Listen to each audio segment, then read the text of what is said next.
আসসালামু আলাইকুম প্রিয় ফুটবল ফ্যান্স। 2026 বিশ্বকাপে এসে মেসি নিজেকে আবারও নতুন করে প্রমাণ করলেন। তিনি প্রমাণ করলেন যে বয়স শুধুমাত্র একটা সংখ্যা।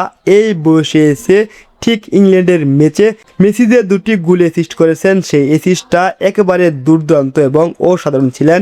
এই ধরনের পাস, এই ধরনের অ্যাসিস্ট, এই ধরনের গোল শুধুমাত্র মেসি আছেন বলেই সম্ভব। এই ধরনের অ্যাসিস্ট শুধু মেসির কাছ থেকেই সম্ভব। ফুটবল প্রেমী বন্ধুরা, ইংল্যান্ডের বিপক্ষে মেসি যে 2 গোলের কন্ট্রিবিউশন রেখেছেন, সেই 2টা অ্যাসিস্ট কিংবা সেই 2টা গোল আজকে আমরা ব্যাখ্যা করব। তার জন্য আপনাকে সম্পূর্ণ ভিডিও জুড়ে থাকতে হবে। এই ক্লিপটা দেখুন। এই প্লেয়ারটা অর্থাৎ মন্টিয়েলের কাছে যখন বল, মন্টিয়েল মেসির উদ্দেশ্যে একটা বল ডেলিভারি দিয়েছেন আর মেসি বলটা নিয়ে তিনি ডিবক্সের ভিতরে ঢোকার চেষ্টা করেছেন। আর এখানে প্রতিপক্ষ এই 10-12 জন প্লেয়ার তারা ভাবছেন মেসি হয়তো বা বল নিয়ে ডিবক্স এন্ট্রি করবে, তার জন্য তারা ডিবক্সের সামনে অর্থাৎ এইখানে হিউজ পরিমাণ স্পেস রেখেছে। আর মেসি বল নিয়ে ডিবক্সে ঢুকলেন এবং ডান দিকে একটু মুভ করলেন। এখানে মেসির সকল পাসিং লেন বন্ধ হয়ে গেছে।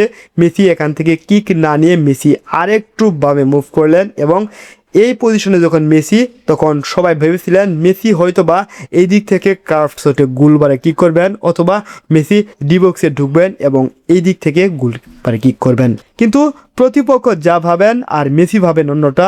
মেসির মাস্টার ক্লাস এখানে প্রমাণিত হয়। তাই মেসি এখানে লক্ষ্য করলেন এনজো ফার্নান্দেজ একেবারে ফিরুলে রয়েছেন, তার সামনে হিউজ একটা স্পেস রয়েছে। তাই মেসি নিজে গোল না করে এনজো ফার্নান্দেজকে বলটা দিলেন আর এখান থেকেই দুর্দান্ত এক লং শটে ডিবক্সের বাইরে থেকে এনজো ফার্নান্দেজ গোল করে দলকে 1-1 সমতায় ফিরান। যদিও এনজো ফার্নান্দেজ এই ধরনের লং শট এর আগেও কয়েকটা নিয়েছিল, একটা তো গোলকিপার নিজের হাতে ঠেকিয়ে দিয়েছেন, আর একটা ঠিক গোল বারের লেগে গোলটা মিস হয়। তবে এইবার লিও মেসির সেই পাস থেকে এনজো ফার্নান্দেজ আর মিস করেনি, সরাসরি বলটা একেবারে জালে ঢুকিয়ে দিয়েছেন। দ্বিতীয় গোলটায় যদি আসি, এখানে দেখেন ডিপল যখন মেসির উদ্দেশ্যে বল পাস করেছে আর এখানে মেসিকে এই 2 জন প্লেয়ার খুব কড়াভাবে মার্ক করছে, মেসি যাতে বল নিয়ে ডিবক্সে ঢুকতে না পারে কিংবা মেসির জন্য কাউকে বল পাস না দিতে পারে। ঠিক এমনভাবে 28টা জায়গায় মেসিকে বোতলবন্দি করে রাখার চেষ্টা করছে। আর মেসি এখানে ঠিক আগের মতোই এনজো ফার্নান্দেজকে কিক দেবেন না, কেননা এবার এনজো ফার্নান্দেজকে মার করে রেখেছে। দূর থেকে এনজো ফার্নান্দেজের পাসিং লেন বন্ধ করে দিয়েছে। তাই এবার মেসি বল নিয়ে একটু ডিবক্সে ঢোকার চেষ্টা করলেন আর এখান থেকে মেসি রাইট ফুটে একটা বল পাস করলেন এই লাউতারো মার্টিনেজের উদ্দেশ্যে।